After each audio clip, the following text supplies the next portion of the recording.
भारत की कोशिश एक बार फिर नाकाम। अक़वाम मुत्तहिदा की सलामती कौंसिल में चीन ने मसूद अजहर के खिलाफ करारदाद फिर रुकवा दी। भारतीय मीडिया के मुताबिक मसूद अजहर को दहशतगर्द करार देने की तजवीज़ फ्रांस, अमरीका और बरतानिया ने पेश की। मसूद अजहर को दहशतगर्दों की फहरिस्त में शामिल करवाने की भारतीय उम्मीदों पर पानी फिर गया। चीनी वज़ारत ख़ारजा के तर्जुमान का कहना है चीन ने सलामती कौंसिल में हर बार जिम्मेदारी का मुजाहरा किया। करतारपुर मंसूबे पर मुज़ाकरात के लिए पाकिस्तानी वफ्द आज भारत जाएगा। डीजी जनूबी एशिया साक डॉक्टर फैसल वफ्द की क़यादत करेंगे। Pakistani deputy high commissioner Haidar Shah Amritsar पहुंच गए। कहते हैं करतारपुर आने के लिए वीजा होगा या नहीं, इस पर आज बात होगी। उधर भारत ने इजलास के लिए पाकिस्तानी सहाफियों को वीजे देने से इनकार किया।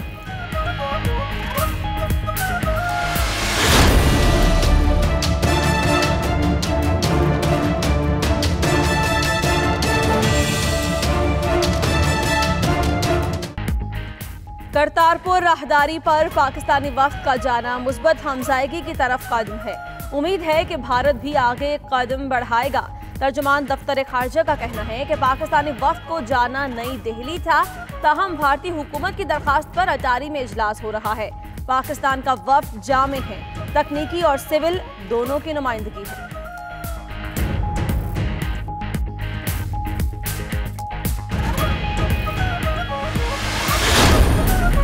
इंसानी हुकूक की खिलाफ वर्जियों पर अमरीकी रिपोर्ट। पाक फौज, पुलिस, कानून नाफिज करने वाले इदारे दहशतगर्द ग्रुपों के खिलाफ कार्रवाइयां कर रहे हैं। पाकिस्तान में हुकूमती एहतसाब की कमी है, ऐसे जराइम पर अक्सर सजा नहीं होती। रिपोर्ट में गोलान की पहाड़ियों को मकबूजा लिखने के बजाय इसराइल के जेर इंतजाम करार दिया गया। ईरान, जनूबी सूडान, नकारगोरा और चीन पर भी तनकीद हुई।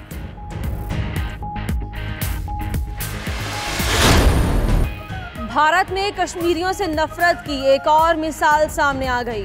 इंतहा पसंद हिंदू कश्मीरी नौजवानों को पनाह देने वाली खातून सहाफी के पीछे हाथ धोकर ही पड़ गए। पुलवामा हमले के बाद कश्मीरियों को पनाह देने वाली हिंदू सहाफी सागरिका की जान पर बनाई।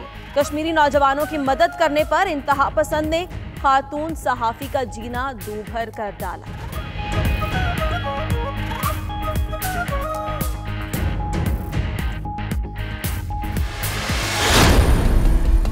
अगर हमारे पास आज राफेल होता तो शायद इससे भी नतीजा कुछ और होता।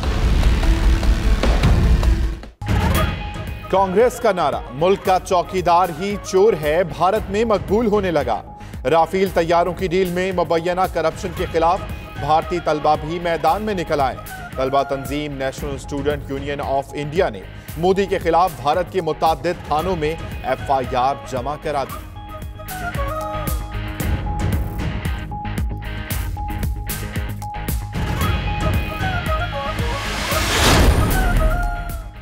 बरतानवी पार्लियामेंट का डील के बगैर 29 मार्च को यूरोपीय यूनियन से अलहदा न होने का फैसला। अलहदगी का बिल सिर्फ 4 वोटों से मुस्तरद।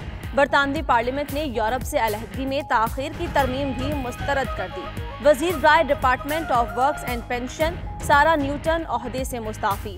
मजीद 3 वज़रा का काबीना से मुस्ताफी होने का इम्कान। 4 वज़रा ने हुकूमती मौक़िफ़ के खिलाफ वोट डाले।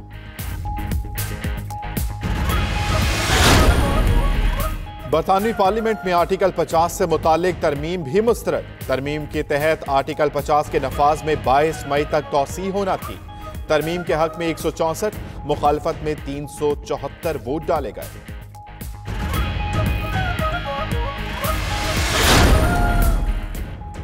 ब्रेक्जिट पर गैर यकीनी सूरत हाल। बरतानिया को यूरोप से अलहदगी के लिए तवील इंतजार करना पड़ सकता है।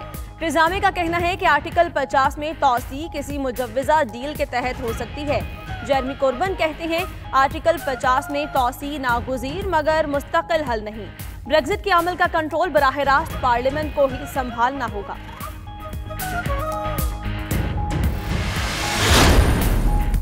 अमरीकी सदर डोनाल्ड ट्रंप के सदारती मुहिम के साबिक मैनेजर पर साजिश का इल्जाम साबित। अदालत ने पॉल मैनाफोर्ट को 73 माह कैद की सजा सुना दी। पॉल मैनाफोर्ट को टैक्स और बैंक फ्रॉड के इल्जामात में भी 17 साल कैद की सजा सुनाई जा चुकी। ट्रंप का कहना है उन्होंने पॉल मैनफोर्ट को माफ करने के बारे में नहीं सोचा।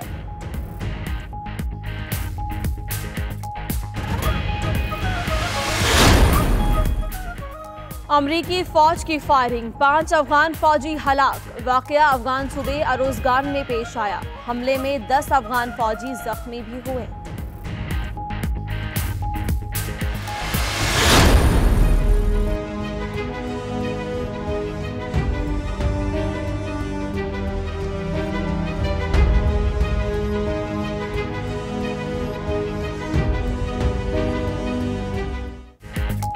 यूनिसेफ का कहना है खाना जंगी का शिकार शाम मासूम बच्चों का मक्तल बन गया। 2018 में 1106 शामी बच्चे जंग की भेंट चढ़े। हलाक होने वाले बच्चों की असल तादाद कहीं ज्यादा हो सकती है। चाइल्ड लेबर, जिनसी इस्तेहसाल, 9 उम्र की शादियों में भी इजाफा हुआ। इमदादी कारकुन बच्चों के खानदान की वाबस्तगियां ना देखें। ब्रसेल्स में 3री आलमी डोनर्स कॉन्फ्रेंस।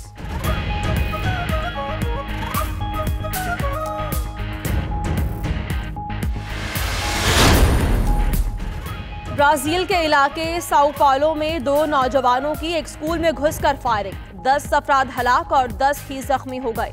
हमलावरों ने बाद में खुदकुशी कर ली। पुलिस के मुताबिक दोनों हमलावर इसी स्कूल के साबिक तालिब इल्म थे।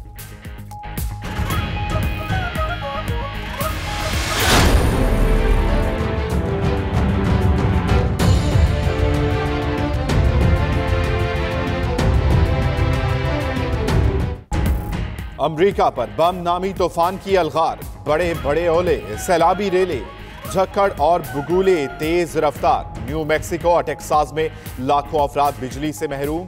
1200 से ज्यादा परवाजें मंसूख। महकमा मौसमियात ने वस्ती रियासतों में भी तूफानी बारिशों, बर्फबारी और याराबारी से बचाव के लिए वार्निंग जारी कर दी।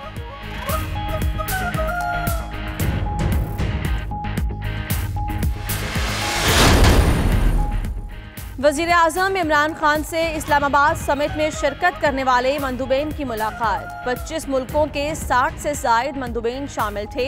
अब्दुल रज़ाक दाऊद, फवाद चौधरी, हारून शरीफ, नईमुल हक, इफ्तिखार दुरानी भी मौजूद थे। वजीर आजम का कहना है कि आज का पाकिस्तान यकसर तब्दील हो चुका। नया पाकिस्तान पुरअमन और उभरते हुए समाजी और मुआशी मौक़े से भरपूर है। विफाकी वजीर खजाना का महंगाई में इजाफे का एतराफ। असद उमर कहते हैं हुकूमत ने मईशत के लिए मुश्किल फैसले किए। महंगाई की शरह 2.4% बढ़ी। IMF ने एक्सचेंज रेट मार्केट बेस पर लाने, बिजली और गैस के लॉसेस कम करने का मुतालबा किया। IMF से इख्तलाफात कम हो रहे हैं। उम्मीद है पाकिस्तान FATF की ग्रे लिस्ट से निकल जाएगा।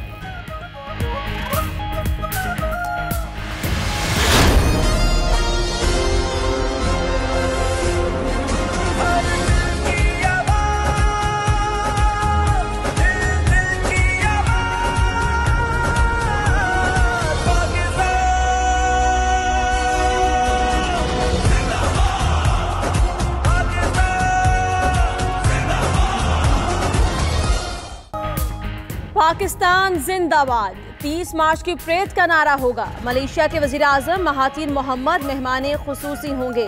आजरबाईजान के वजीर दिफा, अमारात के आर्मी चीफ और ओमान के आला हुकाम भी शिरकत करेंगे। सऊदी अरब, तुर्की, चीन, श्रीलंका, बहरीन के फौजी दस्ते भी परेड में शरीक होंगे। तुर्की के F-16 और चीन के J-10 तैयारे भी फजाई करतब दिखाएंगे।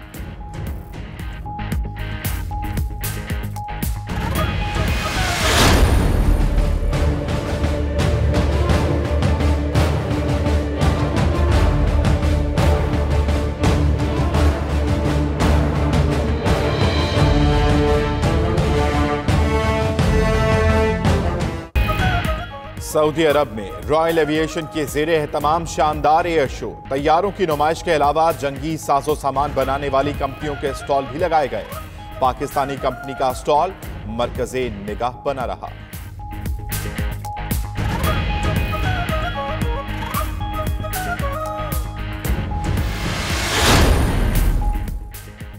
और जीन्स हो, जैकेट्स हो या फिर चूड़ियां, डचेस ऑफ मेघन मार्कल के फैशन के चर्चे। मेघन के मुनफरिद और सलीकामंद लिबास पर फैशन ब्लॉग का इनेकाद। सोशल मीडिया अकाउंट्स कैट के फैशन का काबिली जायजा लेते रहे। मेघन की वार्डरोब में 10 करोड़ रुपए के करीब के मलबूसात और दीगर अशिया मौजूद थी।